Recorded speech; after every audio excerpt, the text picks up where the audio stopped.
Hi, my name is Eric and I'm a rising sophomore at Colorado Academy. This is my final milestone video for my water treatment system that uses a biosand filter and a chlorine producing unit. Since my last milestone, I added this solar panel which powers the electrolysis in my chlorine producing unit. There were only two things that worried me when I was putting this together. And that was, would it short the battery? And then also, how long would it take? Turns out this only takes 5 to 7 hours to charge. It took only 7 hours in mostly cloudy weather, and with some calculations, I know that it takes roughly 5 hours to charge in ideal conditions. Next, there's a microcontroller within the circuit of the solar panel, and that makes sure that it doesn't short the battery, and it also increases the efficiency that it takes to charge the battery. I also conducted a water treatment test from Cherry Creek River water. I ran it through my biosand filter and added some chlorine to 3 gallons of water. For each of them, I recorded many different parts of water testing, including bacteria and total dissolved solids. In the end, my water was nearly the same as average tap water, which is very safe. Directly from the Cherry Creek River, I got 2 gallons of it and ran a gallon through my slow biosand filter. Then after that, I put 10 drops of my chlorine solution in, let it sit for an hour, and then I tested the levels, and now we're going to drink. Where did the chlorine solution come from?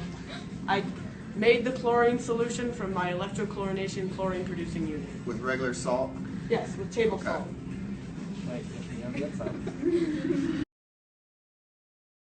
This is the good water? That's the good stuff. That's the good stuff.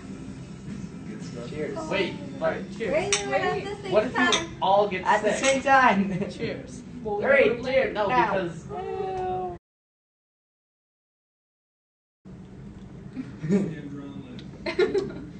Tastes good.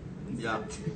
During this project, I didn't face many problems or challenges at all, except for time.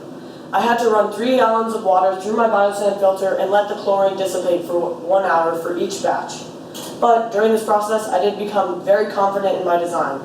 Before the results came out during the testing, I was a little nervous whether my system would work, but now I'm fully confident that I can treat any water. This project was mostly inspired by a project that I did in middle school. I'd studied the arsenic contamination in Bangladesh's water supply for about 3 months, and I made a makeshift filter then, but it didn't really work. This time at BlueStamp, I had the opportunity to face this water crisis head on. So I made a very inexpensive system that uses a biosand filter, solar panel, and chlorine just to purify water.